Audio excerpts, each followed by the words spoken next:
An advanced civilization has figured out how to create parallel worlds to run experiments avoiding mistakes in their main world. One day, Kirill wakes up in the back of a police car in Moscow, feeling groggy and trying to piece together what happened. The cops tell him they picked him up after a bar fight, but they're not interested in dealing with him anymore, so they just let him go. As soon as Kirill steps onto the street, his phone pings with a message telling him to follow a specific route, leaving him confused and unsure about what's happening. Flashback to the day before. Kirill's girlfriend Anna is chatting with her new colleague Anton in a car. Anton congratulates her on her new job and mentions that she won't be able to travel abroad for a while. Meanwhile, Kirill is planning a surprise for Anna's birthday. He excitedly jumps out from around a corner in a silly costume holding vacation packages, only to find out it's not the right time. Feeling down, he heads to his office where his colleagues are celebrating the successful launch of his new game. After a while, the party becomes too much, so he leaves and goes home. But when he walks into his apartment, everything is different. There's a woman named Renata claiming she lives there. The place is completely transformed, and even his dog is barking at him like he's a stranger. The police get involved, and with the neighbors' help, they try to sort out the apartment's paperwork.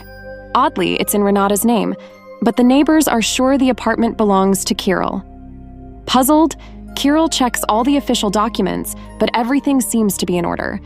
The next day, he goes to a government office to prove he owns the apartment, but the staff tell him he's not listed in any database and that Renata is the rightful owner. Baffled, Kirill goes to his office, hoping his colleagues can confirm his identity, but they don't recognize him. His boss even suggests he apply for a job, and to make things weirder, Kirill is missing from all the photos from the previous night's party.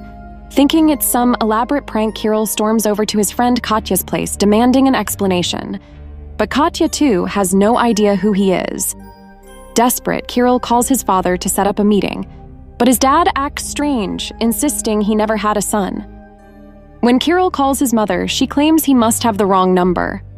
Completely bewildered, Kirill checks his documents and finds that all his photos and personal information have vanished. When he returns to what used to be his apartment, even the neighbors don't recognize him anymore. Kirill, on edge, confronts Renata with a kitchen knife, demanding answers, but she doesn't flinch. Instead, she grabs his hand and stabs herself with the knife. Kirill tries to explain to the neighbors that Renata did it to herself, but he gets knocked out cold by a man. The story jumps back to where it started, with Kirill waking up in the police car. After receiving another mysterious message, he follows the instructions and ends up at a rundown water tower near the Kremlin. Inside the tower is a mess, but Kirill decides to spend the night there. When he wakes up, the room has somehow turned into an exact replica of his apartment, and Renata is there alive and well. A courier arrives with some packages, and Renata explains that the tower is actually a portal to multiple worlds. She tells Kirill that he's lucky enough to have opened the door to one of the friendliest worlds called Kimjim.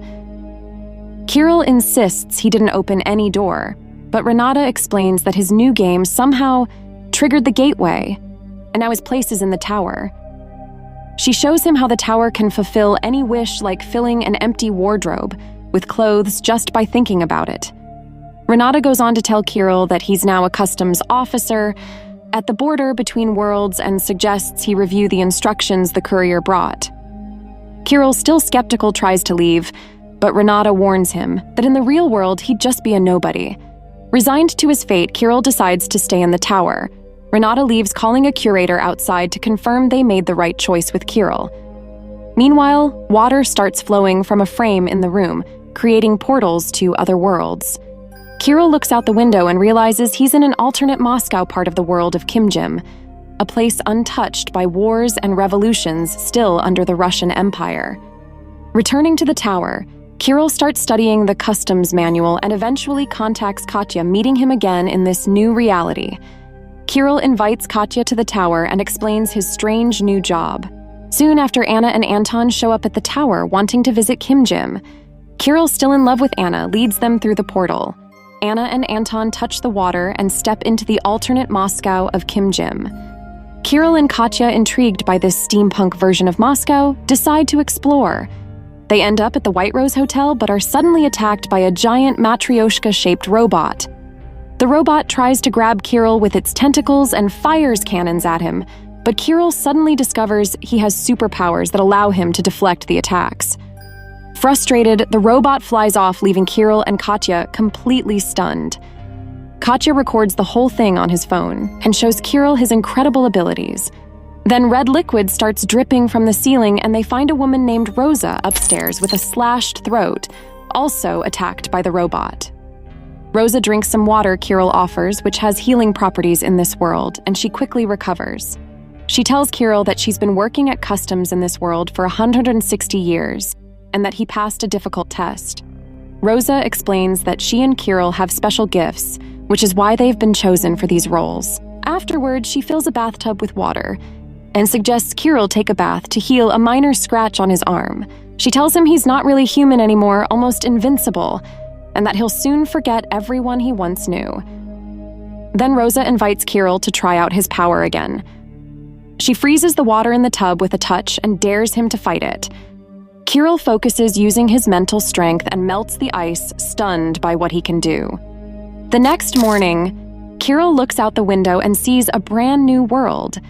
Moscow has turned into a sunny jungle called the Sanctuary. He decides to take a swim in the ocean right outside before heading back to the tower. Later, Renata and other commission members arrive for an inspection. Renata warns Kirill that he's only powerful within the tower, and the farther he gets from it, the weaker he becomes. She gives him a medallion that will kill him if he strays too far. Despite the warning, Kirill decides to visit his parents, who live far from the tower. As he travels, his body starts to fade, but a stranger offers him some water, helping him recover. He eventually reaches his parents' apartment and pretends to be a student. They have a nice dinner together, and Kirill secretly takes a photo of them before returning to the tower. Back at the tower, Anton and Anna visit again, planning to explore the sanctuary. Kirill, still in love with Anna, asks Anton about their relationship, and Anton says they're just colleagues. Building up his courage, Kirill visits Anna at her job in the real world and confesses his feelings. She asks if they knew each other before, and Kirill confirms they did, though she doesn't remember. They go on a date, traveling through different worlds, and Kirill finally starts to feel at peace with his new life. After some time, Kirill and Anna return to the tower, and Kirill invites her to a party held in his honor at the White Rose. At the party, Kirill meets other customs officers, including Felix, who's discovered 28 worlds, and mentions that officers are only respected as long as they keep finding new ones. Felix also tells Kirill about the semi-mythical Archon, a world that supposedly governs all others and everyone wants to enter. When Kirill asks if he can leave his job and return to the normal world, Felix says the only way is by removing the medallion, but warns that doing so could lead to a loss of identity. Some worlds even have camps for those who break the rules, or even for just asking such questions. Meanwhile, Renata is not happy that Kirill brought Anna along. With Rosa's help, they convince Anna that Kirill is no longer human and that he can't have a normal life or a family. They push Anna to leave. She returns to the real world where Anton's driver is waiting to take her somewhere unknown. When she gets scared and asks him to stop, she secretly tries to call Kirill, but the driver destroys her phone. Back at the tower, Kirill gets a visit from Irina, an inspection commission member who tells him he must try to open a door to Archon. The door hasn't been opened by any customs post for 60 years, but it's important since Archon is a version of the real world that's 30 years ahead and serves as a testing ground for perfecting the main world. Kirill isn't sure he can open the door to Archon, but he promises to try. He then notices missed calls from Anna, and when he tries to call back but gets no answer, he realizes she's in trouble. Determined to help, he decides to go to her even though her place is beyond his 15-kilometer limit. Barely alive and looking like a skeleton, he collapses in the snow outside her house, which saves him from dying.